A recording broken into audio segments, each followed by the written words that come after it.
أعوذ بالله من الشيطان الرجيم. بسم الله الرحمن الرحيم. ياسين والقرآن الحكيم إنك لمن المرسلين على صراط مستقيم. تنزيل العزيز الرحيم لتنذر قوما ما أنذر آباؤهم فهم غافلون. لقد حق القول على أكثرهم فهم لا يؤمنون. إنا جعلنا في أعناقهم أغلالا فهي إلى الأذقان فهم مقمحون. وجعلنا من بين أيديهم سدا ومن خلفهم سدا فأغشيناهم فهم لا يبصرون. وسواء عليهم أأنذرتهم أم لم تنذرهم لا يؤمنون. إنما تنذر من اتبع الذكر وخشي الرحمن بالغيب فبشره بمغفرة وأجر كريم. إنا نحن نحيي الموتى ونكتب ما قدموا وآثارهم وكل شيء أحصيناه في إمام مبين. واضرب لهم مثلا أصحاب القرية إذ جاءها المرسلون إذ أرسلنا إليهم اثنين فكذبوهما فعززنا بثالث فقالوا إنا إليكم مرسلون. قالوا ما أنتم إلا بشر مثلنا وما أنزل الرحمن من شيء إن أنتم إلا تكذبون. قالوا ربنا يعلم إنا إليكم لمرسلون وما علينا إلا البلاغ المبين. قالوا إنا تطيرنا بكم لئن لم تنتهوا لنرجمنكم وليمسنكم منا عذاب أليم. قالوا طائركم معكم أئن ذكرتم بل أنتم قوم مسرفون. وجاء من أقصى المدينة رجل يسعى قال يا قوم اتبعوا المرسلين اتبعوا من لا يسألكم أجرا وهم مهتدون. وما لي لا أعبد الذي فطرني وإليه ترجعون. أأتخذ من دونه آلهة إن يردني الرحمن بضر لا تغن عني شفاعتهم شيئا ولا ينقذون. إني إذا لفي ضلال مبين. إني آمنت بربكم فاسمعون. قيل ادخل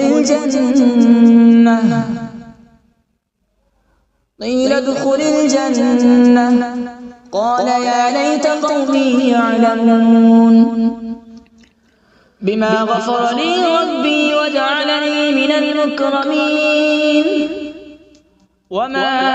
أنزلنا على السماء وما كنا منزلين إن كانت إلا صيحة واحدة فإذا هم خامدون يا حسرة على العباد ما يأتيهم من رسول إلا كانوا به يستهزئون ألم يروا كم أهلكنا قبلهم من القرون أنهم إليهم لا يرجعون وإن كل لما جميع لدينا محضرون وآية لهم الأرض الميتة أحييناها وأخرجنا منها حبا فمنه يأكلون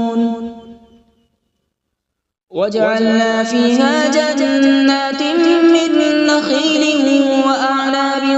وفجرنا فيها من العيون وجعلنا فيها جنات من نخيل وأعناب وفجرنا فيها من العيون ليأكلوا من ثمره وما عملته أيديهم أفلا يشكرون سبحان الذي خلق الأزواج كلها مما تنبت الأرض ومن أنفسهم ومما لا يعلمون وآية لهم الليل نسلخ منه النهار فإذا هم مظلمون والشمس تجري لمستقر لها ذلك تقدير العزيز العليم والقمر قدرناه منازل حتى عاد كالعرجون القديم لا الشمس ينبغي لها أن تدرك القمر ولا الليل سابق النهار وكل في فلك يسبحون وآية لهم أنا حملنا ذريتهم في الفلك المشحون وخلقنا لهم من مثله ما يركبون وإن نشأ نغرقهم فلا صريخ لهم ولا هم ينقذون إلا رحمة منا ومتاعا إلى حين وإذا قيل لهم اتقوا ما بين أيديكم وما خلفكم لعلكم ترحمون وما تأتيهم من آية من آيات ربهم إلا كانوا عنها معرضين وإذا قيل لهم أنفقوا مما رزقكم الله قال الذين كفروا للذين آمنوا أنطعم من لو يشاء الله أطعمه إن أنتم إلا في ضلال مبين ويقولون متى هذا الوعد إن كنتم صادقين ما ينظرون إلا صيحة واحدة تأخذهم وهم يخصمون فلا يستطيعون توصية ولا إلى أهلهم يرجعون ونفخ في الصور فإذا هم من الأجداث إلى ربهم ينسلون قالوا يا ويلنا من بعثنا من مرقدنا هذا ما وعد الرحمن وصدق المرسلون إن كانت إلا صيحة واحدة فإذا هم جميع لدينا محضرون فاليوم لا تظلم نفس شيئا ولا تجزون إلا ما كنتم تعملون إن أصحاب الجنة اليوم في شغل فاكهون هم وأزواجهم في ظلال على الأرائك متكئون لهم فيها فاكهة ولهم ما يدعون سلام قولا من رب رحيم وامتازوا اليوم أيها المجرمون ألم أعهد إليكم يا بني آدم ألا تعبدوا الشيطان إنه لكم عدو مبين وأن اعبدوني هذا صراط مستقيم ولقد أضل منكم جبلا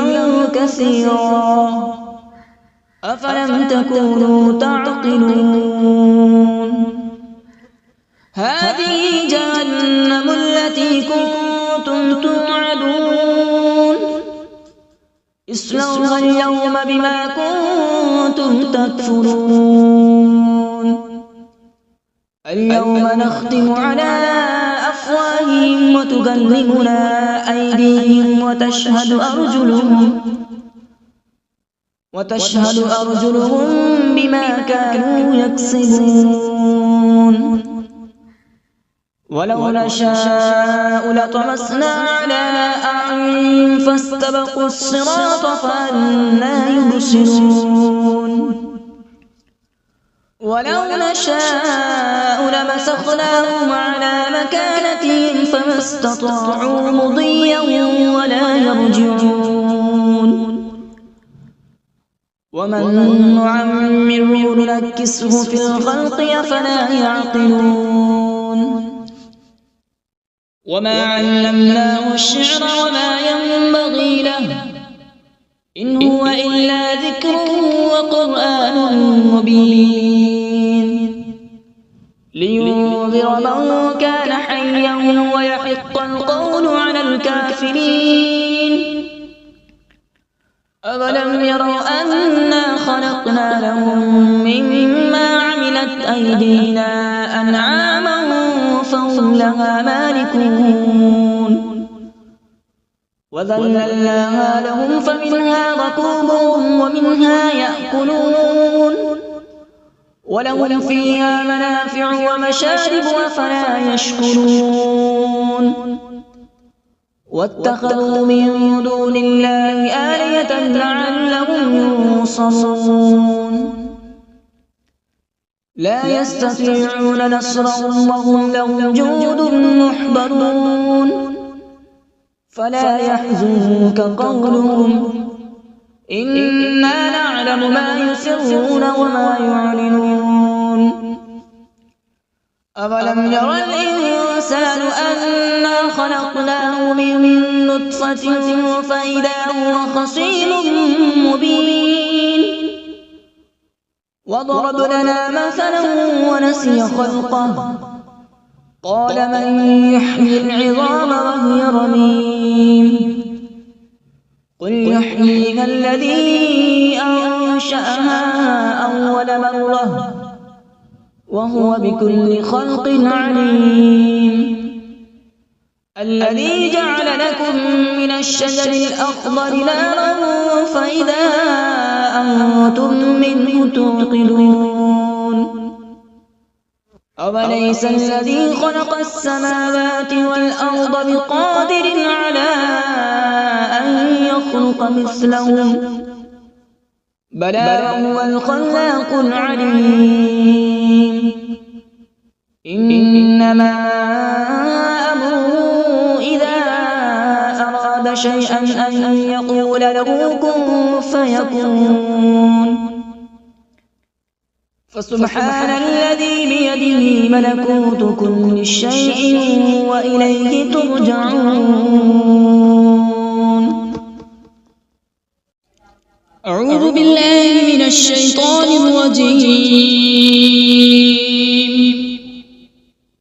بسم الله الرحمن الرحيم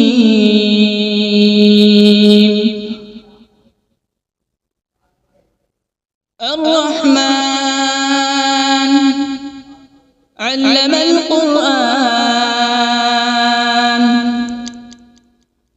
خلق الإنسان علمه البيان الشمس والقمر بحسبان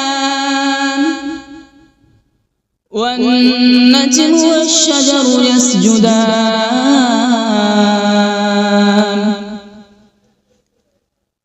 والسماء رفعها ووضع الميزان ألا تطغوا في الميزان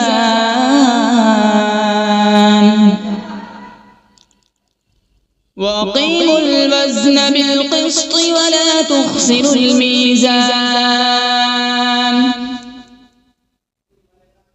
والأرض وضعها للأنام فيها فاكهة والنخل ذات الأكمام والحب ذو العصف والريحان فبأي آلاء ربكما تكذبان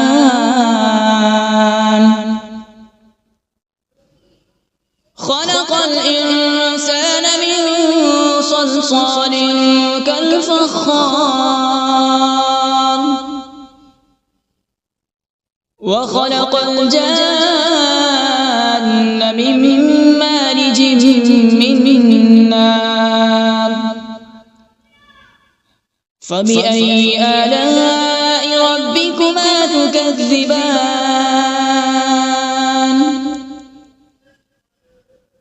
رب المشرقين ورب المغربين فبأي آلاء ربكما تكذبان مرج البحرين يلتقيان بينهما برزخ لا يبغيان فبأي آلاء ربكما تكذبان يخرج منهما اللؤلؤ والمرجان فبأي آلاء ربكما تكذبان وله الجوار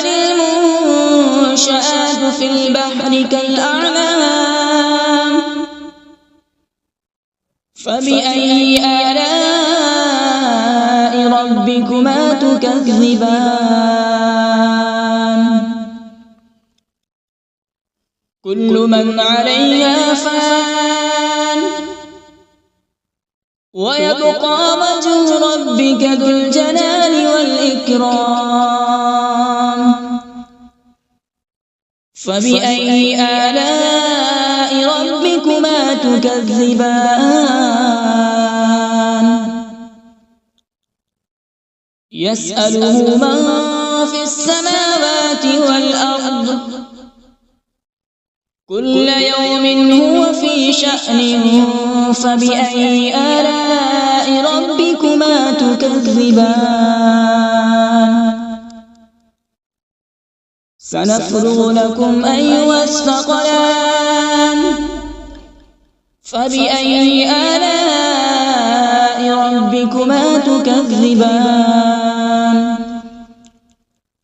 يا معشر الجن والإنس إن استطعتم أن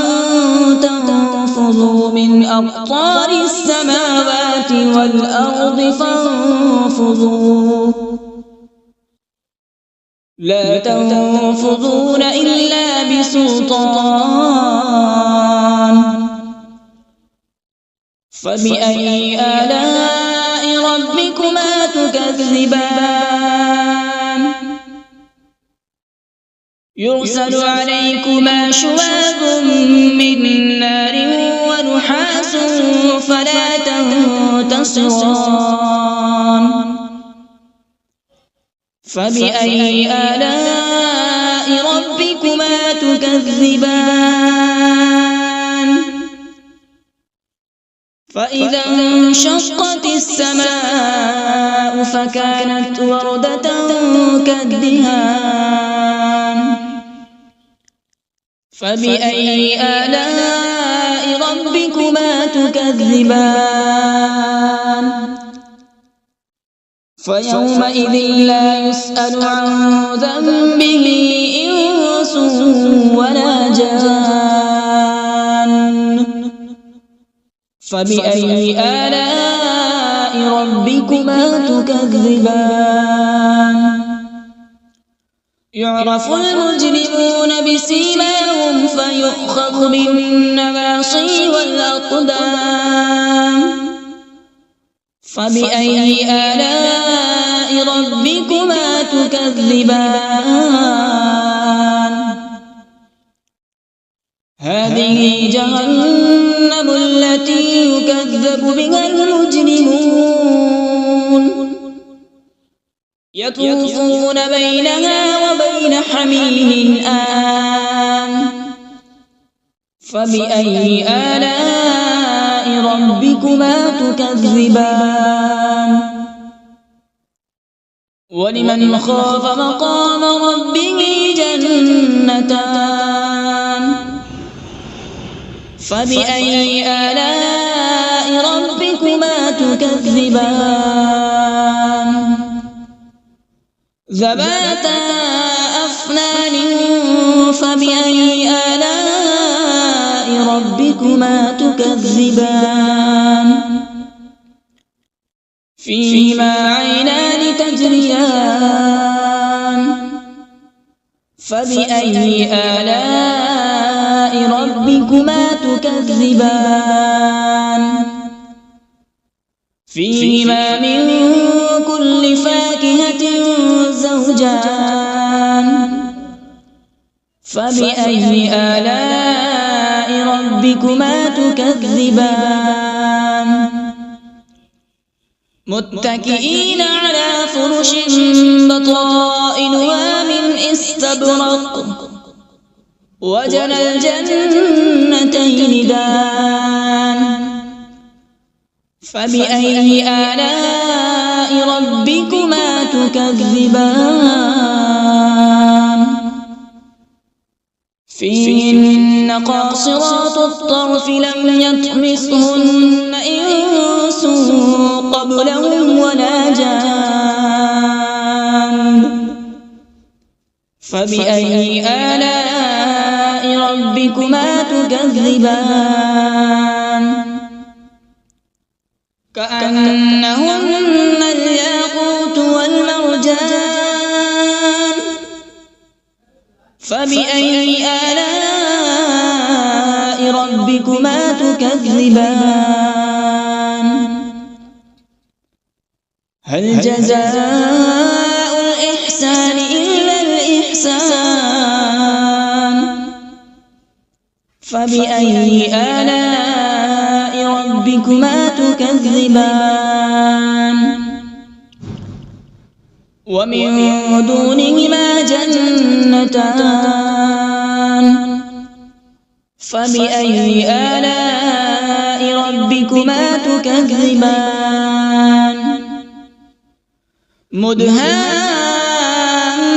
مدهامتان فبأي آلاء ربكما تكذبان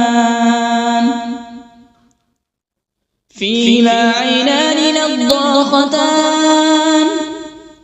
فبأي آلاء ربكما تكذبان فيهما فاكهة ونخل ورمان فبأي آلاء ربكما تكذبان فيهن خيرات حسان فبأي آلاء ربكما تكذبان حور مقصورات في الخيام فبأي آلاء ربكما تكذبان لم يطمثهن إنس قبلهم ولا جان فبأي آلاء ربكما تكذبان متكئين على رفرف خضر وعبقري حسان فبأي آلاء ربكما تكذبان تبارك اسم ربك ذي الجلال والإكرام بسم الله الرحمن الرحيم تبارك الذي بيده الملك وهو على كل شيء قدير الذي خلق الموت والحياة ليبلوكم أيكم أحسن عملا وهو العزيز الغفور الذي خلق 7 سماوات طباقا ما ترى في خلق الرحمن من تفاوت فارجع البصر هل ترى من فطور ثم ارجع البصر كرتين ينقلب إليك البصر خاسئا وهو حسير ولقد زينا السماء الدنيا بمصابيح وجعلناها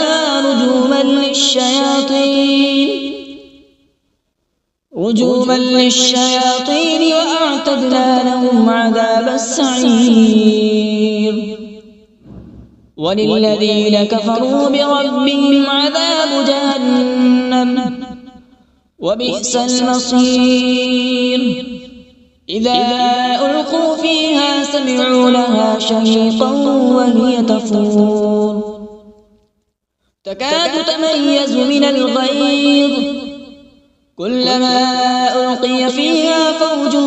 سألهم خزنتها ألم يأتكم نذير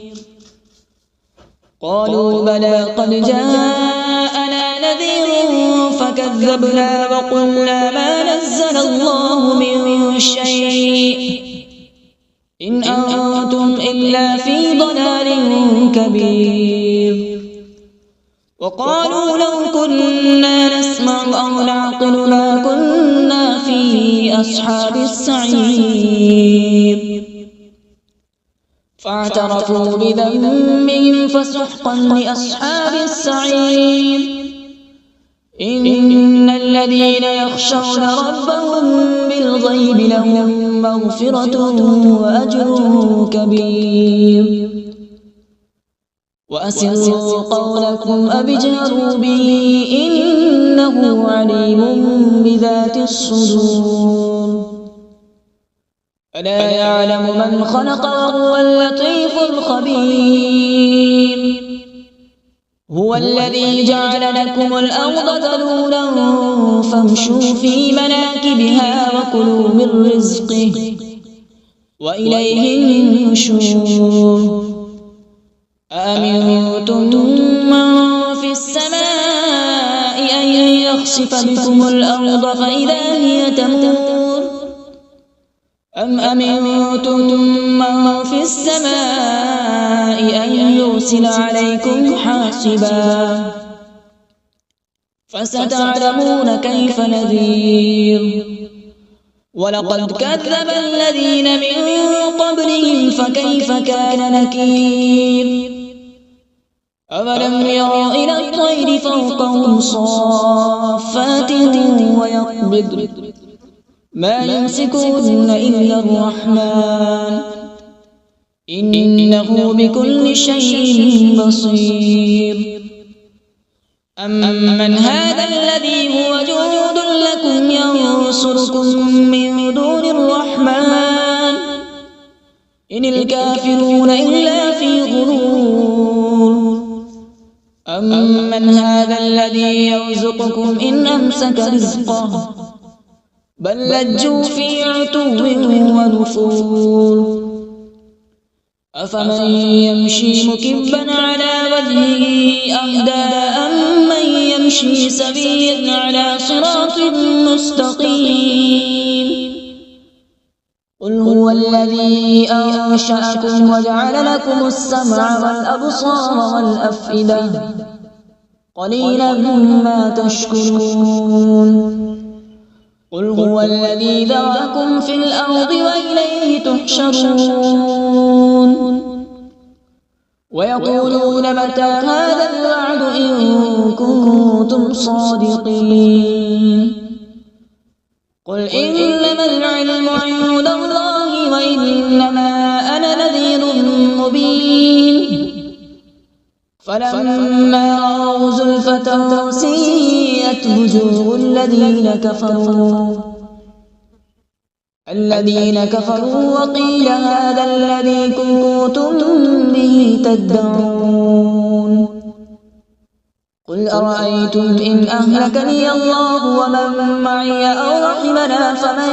يجير الكافرين من عذاب أليم قل هو الرحمن آمنا به وعليه توكلنا فستعلمون من هو في ضلال مبين قل أرأيتم إن أصبح ماؤكم غورا فمن يأتيكم بماء معين صدق الله العظيم.